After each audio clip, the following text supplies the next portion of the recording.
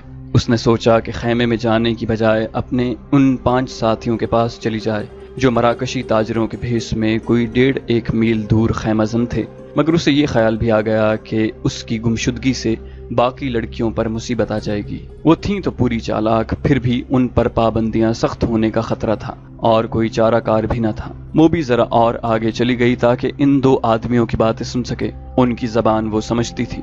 یہ تو اس نے دھوکہ دیا تھا کہ وہ سسلی کی زبان کے سوا اور کوئی زبان نہیں سمجھتی۔ وہ آدمی خاموش ہو گئے۔ موبی دبے پاؤں آگے بڑھی۔ اسے بائیں طرف قدموں کی آہٹ سنائی دی۔ اس نے چونک کر دیکھا۔ درختوں کے درمیان اسے ایک سیاہ سایہ جو کسی انسان کا تھا جاتا نظر آیا۔ اس نے رخ بدل لیا اور ٹیلے کی طرف آنے لگا۔ موبی کوئی خطرہ مول نہیں لینا چاہتی تھی۔ وہ ٹیلے پر چڑھنے لگی۔ ٹیلا اونچا نہیں تھا، فوراً ہی اوپر چلی گئی۔ وہ تھی تو بہت ہوشیار، لیکن ہر انسان ہر قدم پر پوری احتیاط نہیں کر سکتا۔ وہ ٹیلے کی چوٹی پر کھڑی ہو گئی۔ اس کے پس منظر میں ستاروں سے بھرا ہوا آسمان تھا۔ سمندر اور صحرا کی فضا رات کو آئینے کی طرح شفاف ہوتی ہے۔ درختوں میں جاتے ہوئے آدمی نے ٹیلے کی چوٹی پر ٹنڈ منڈ درختوں کے تنے کی طرح ایک سایہ دیکھا۔ موبی نے پہلو اس آدمی کی طرف کر دیا۔ اس کے بال کھلے ہوئے تھے جنہیں اس نے ہاتھ سے پیچھے کیا۔ اس کی ناک، سینے کا ابھار اور لمبا لبادہ تاریکی میں بھی راز کو فاش کرنے لگا۔ یہ آدمی رات کے سنتریوں کا کمانڈر تھا۔ وہ آدھی رات کے وقت کیمپ کی گشت پر نکلا اور سنتریوں کو دیکھتا پھر رہا تھا۔ یہ سنتریوں کی تبدیلی کا وقت تھا۔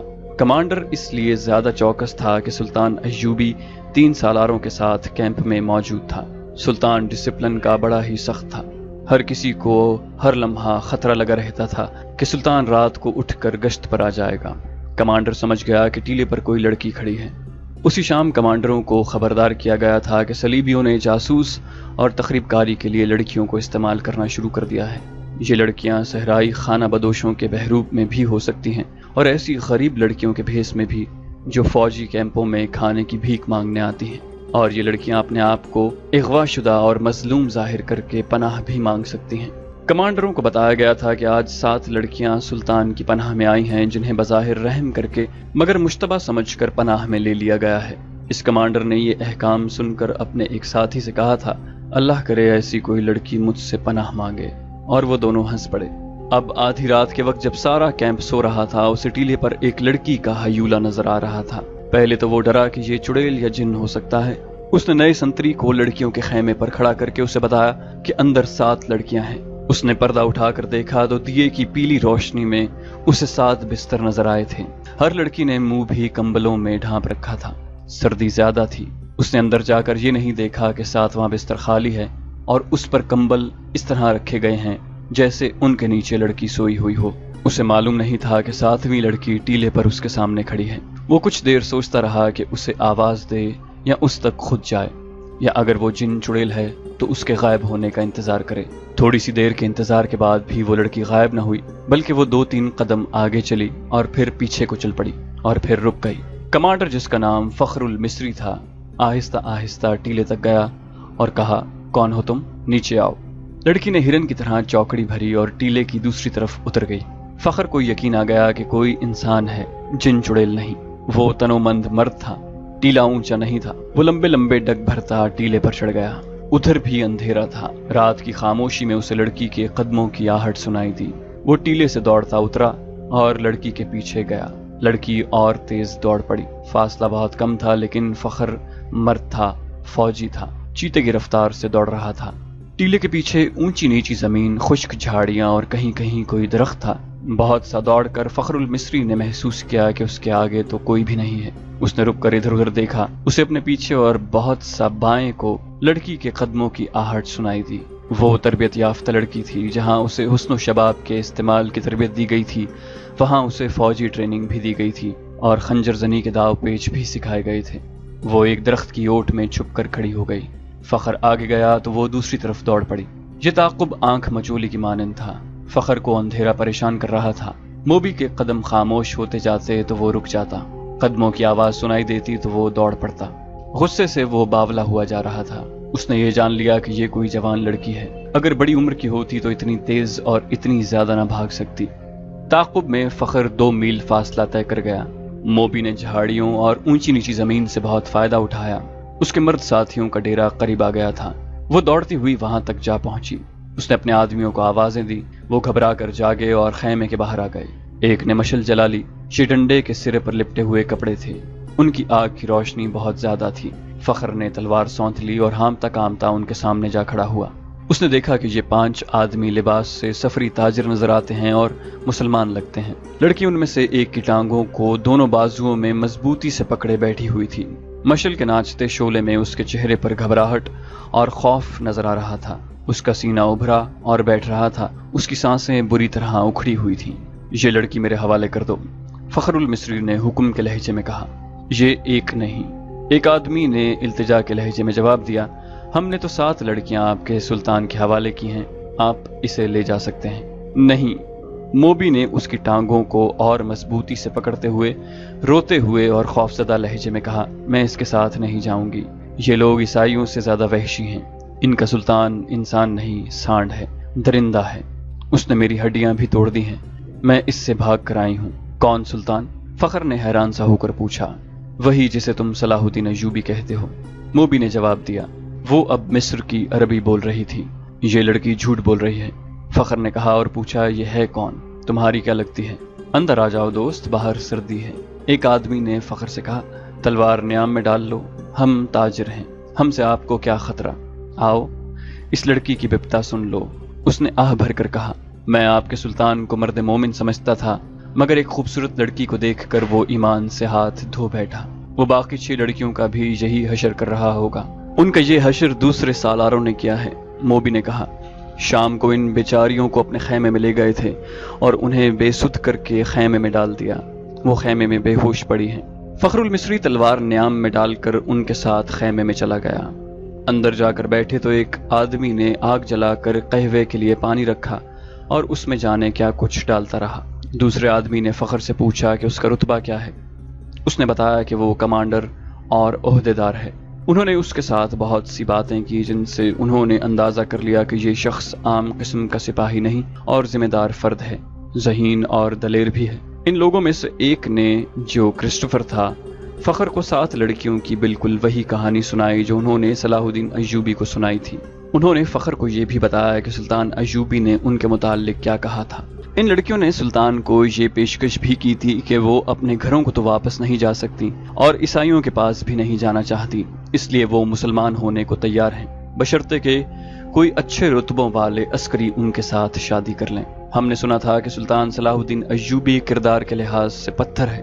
ہم ہر روز سفر پر رہنے والے تاجر ہیں، انہیں کہاں ساتھ لیے پھرتے، اس لیے انہیں سلطان کے حوالے کر دیا، مگر سلطان نے اس لڑکی کے ساتھ جو سلوک کیا وہ اس کی زبانی سن لو۔ فخر المصری نے لڑکی کی طرف دیکھا تو لڑکی نے کہا کہ ہم بہت خوش تھیں کہ خدا نے ہمیں ایک فرشتے کی پناہ دی ہے۔ سورج غروب ہونے کے بعد سلطان کا ایک محافظ آیا اور مجھے کہا کہ سلطان بلا رہا ہے۔ میں باقی 6 لڑکیوں کی نسبت ذرا زیادہ خوبصورت ہوں۔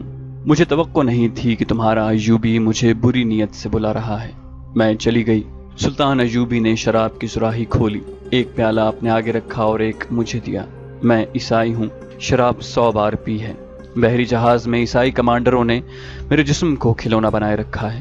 صلاح الدین ایوبی بھی میرے جسم کے ساتھ کھیلنا چاہتا تھا۔ شراب اور مرد میرے لیے کوئی نئی چیز نہیں تھی، لیکن ایوبی کو میں فرشتہ سمجھتی تھی۔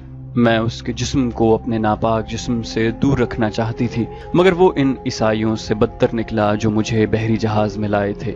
ان کا جہاز ڈوبنے لگا تو انہوں نے ہمیں ایک کشتی میں ڈال کر سمندر میں اتار دیا۔ ان میں سے کسی نے ہمارا ساتھ نہ دیا۔ خدا نے ہمیں بچا لیا اور اس آدمی کی پناہ میں پھینک دیا جو فرشتے کے روپ میں درندہ ہے۔ مجھے سلطان نے ہی بتایا تھا کہ میرے ساتھ کی باقی 6 لڑکیاں اس کے سالاروں کے خیموں میں ہیں۔ میں نے سلطان کے پاؤں پکڑ کر کہا کہ میرے ساتھ شادی کر لو۔ اس نے کہا کہ اگر تم مجھے پسند کرتی ہو تو شادی کے بغیر تمہیں اپنے حرم میں رکھ لوں گا۔ اس نے میرے ساتھ وحشیوں کا برتاؤ کیا، شراب میں بدمست تھا۔ اس نے مجھے اپنے ساتھ لٹا لیا۔ جو ہی اس کی آنکھ لگ گئی میں وہاں سے بھاگ آئی۔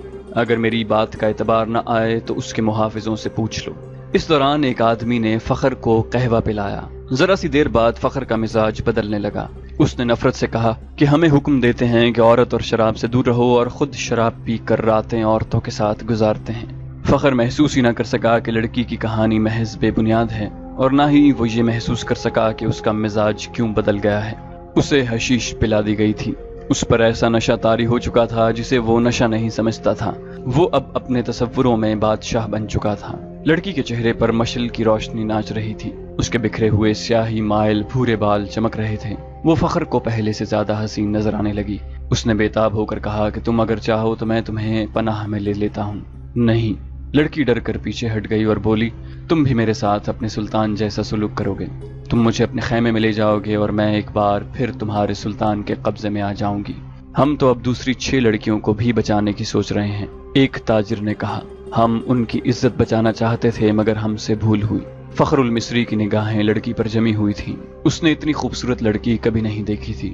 خیمے میں خاموشی طاری ہو گئی جسے کرسٹوفر نے توڑا۔ اس نے کہا کہ تم عرب سے آئے ہو یا مصر سے؟ مصر سے، فخر نے کہا۔ میں 2 جنگیں لڑ چکا ہوں، اسی لیے مجھے یہ عہدہ دیا گیا ہے۔ سوڈانی فوج کہاں ہے جس کا سالار ناجی ہے؟ کرسٹوفر نے پوچھا۔ اس فوج کا ایک سپاہی بھی ہمارے ساتھ نہیں آیا، فخر نے جواب دیا۔ جانتے ہو ایسا کیوں ہوا ہے؟ کرسٹوفر نے کہا۔ سوڈانیوں نے صلاح الدین ایوبی کی امارت اور کمان کو تسلیم نہیں کیا۔ وہ فوج اپنے آپ کو آزاد سمجھتی ہے۔ ناجی نے سلطان ایوبی کو بتا دیا تھا کہ وہ مصر سے چلے جائیں کیونکہ وہ غیر ملکی ہیں۔ اسی لیے ایوبی نے مصریوں کی فوج بنائی اور لڑانے کے لیے یہاں لے آیا۔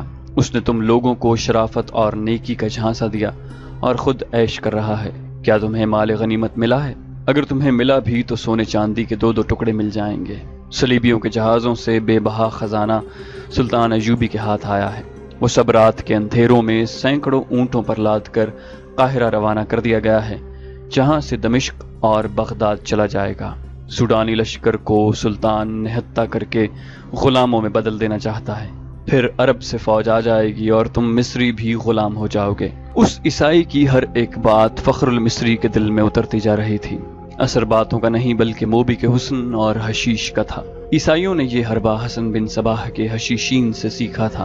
موبی کو بالکل توقع نہیں تھی کہ یہ صورتحال پیدا ہو جائے گی کہ ایک مصری اس کے تعاقب میں اس کے دام میں آ جائے گا۔ انہیں معلوم ہو گیا کہ فخر مصر کی زبان کے سوا اور کوئی زبان نہیں جانتا۔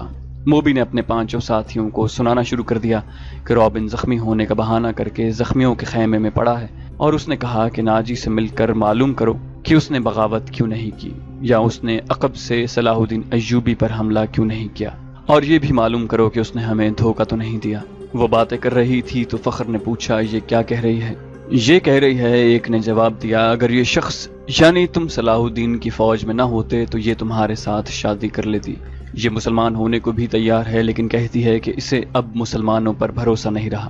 فخر نے بےتابی سے لپک کر لڑکی کو بازو سے پکڑا اور اپنی طرف گھسیٹ کر کہا، اگر میں بادشاہ ہوتا تو خدا کی قسم تمہاری خاطر تخت اور تاج قربان کر دیتا۔ اگر شرط یہی ہے کہ میں صلاح الدین ایوبی کی دی ہوئی تلوار پھینک دوں تو یہ لو۔ اس نے کمر بند سے تلوار کھولی اور نیام سمیت لڑکی کے قدموں میں رکھ دی۔ میں اب سے ایوبی کا سپاہی اور کمانڈر نہیں، مگر ایک شرط اور بھی ہے، لڑکی نے کہا۔ میں اپنا مذہب تمہاری خاطر ترک کر دیتی ہوں، لیکن صلاح الدین ایوبی سے انتقام ضرور لوں گی۔ کیا اسے میرے ہاتھ سے قتل کرانا چاہتی ہو؟ فخر نے پوچھا۔ لڑکی نے اپنے آدمیوں کی طرف دیکھا، سب نے ایک دوسرے کی طرف دیکھا۔ آخر کرسٹوفر نے کہا، ایک صلاح الدین ایوبی نہ رہا تو کیا فرق پڑے گا؟ ایک اور سلطان آ جائے گا، وہ بھی ایسا ہی ہوگا۔ مصریوں کو آخر غلام ہی ہونا پڑے گا۔ تم ایک کام کرو، سوڈانیوں کے سالار ناجی کے پاس پہنچو اور یہ لڑکی اس کے سامنے کر کے اسے بتاؤ کہ صلاح الدین ایوبی اصل میں کیا ہے اور اس کے ارادے کیا ہیں۔ ان لوگوں کو یہ تو علم تھا کہ ناجی کا صلیبیوں کے ساتھ رابطہ ہے اور موبی اس کے ساتھ بات کرے گی، لیکن انہیں یہ علم نہیں تھا کہ ناجی اور اس کے معتمد سالار خفیہ طریقے سے مروائے جا چکے ہیں۔ اس تک لڑکی کو ہی جانا تھا، اس کا اکیلے جانا ممکن نہیں تھا۔ اتفاق سے انہیں فخر المصری مل گیا، لہٰذا اسی کو استعمال کرنے کا فیصلہ ہو گیا۔ یہ آدمی چونکہ سلطان ایوبی کی نظر میں آ گئے تھے، اس لیے ابھی اس کی نظر میں رہنا چاہتے تھے۔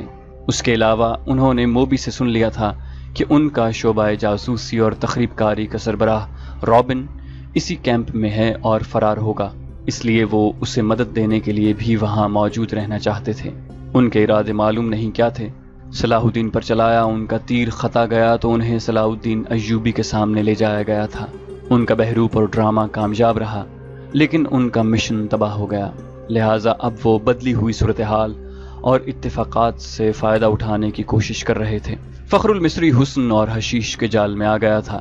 اس نے واپس کیمپ میں نہ جانے کا فیصلہ کر لیا تھا۔ اسے یہ مشورہ دیا گیا کہ وہ لڑکی کو لے کر روانہ ہو جائے۔ ان لوگوں نے اسے اپنا ایک اونٹ دے دیا، پانی کا ایک مشکیزہ دیا اور تھیلے میں کھانے کا بہت سارا سامان ڈال دیا۔ ان اشیاء میں کچھ ایسی تھیں جن میں حشیش ملی ہوئی تھی۔ موبی کو ان کا علم تھا۔ فخر کو ایک لمبا چغا اور تاجروں والی دستار پہنا دی گئی۔ لڑکی اونٹ پر سوار ہوئی، اس کے پیچھے فخر سوار ہو گیا اور اونٹ چل پڑا۔ فخر گرد و پیش سے بے خبر تھا اور وہ اپنے ماضی سے بھی بے خبر ہو گیا تھا۔ صرف یہ احساس اس پر غالب تھا کہ روئے زمین کی حسین ترین لڑکی اس کے قبضے میں ہے، جس نے سلطان کو ٹکرا کر اسے پسند کیا ہے۔ فخر نے موبی کو دونوں بازو میں لے کر اس کی پیٹھ اپنے سینے سے لگا لی۔ موبی نے کہا، تم عیسائی کمانڈروں اور اپنے سلطان کی طرح وحشی تو نہیں بنو گے۔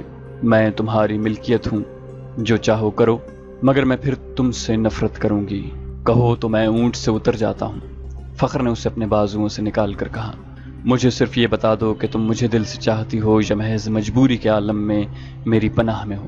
پناہ تو میں ان تاجروں کی بھی لے سکتی تھی، موبی نے جواب دیا، لیکن تم مجھے اتنے اچھے لگے کہ تمہاری خاطر مذہب تک چھوڑنے کا فیصلہ کر لیا۔ اس نے جذباتی باتیں کر کے فخر کے اعصاب پر قبضہ کر لیا اور رات گزرتی چلی گئی۔ سفر کم و بیش 5 دنوں کا تھا، لیکن فخر المصری عام راستوں سے ہٹ کر جا رہا تھا کیونکہ وہ بھگوڑا فوجی تھا۔ موبی کو نیند آنے لگی۔ اس نے سر پیچھے فخر کے سینے پر رکھ دیا اور گہری نیند سو گئی۔ اونٹ چلتا رہا، فخر جاگتا رہا۔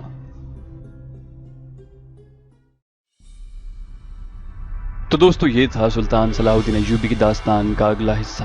امید کرتے ہیں آپ کو یہ ویڈیو پسند آئی ہوگی۔ جانے سے پہلے اس ویڈیو کو لائک اور شیئر کرنا مت بھولیے، اور اگر ابھی تک آپ اس چینل کے سبسکرائبر نہیں ہیں تو سبسکرائب کیجیے اور بیل آئیکن پر کلک کیجیے تاکہ آپ کو تمام ویڈیوز فوراً ملتی رہیں۔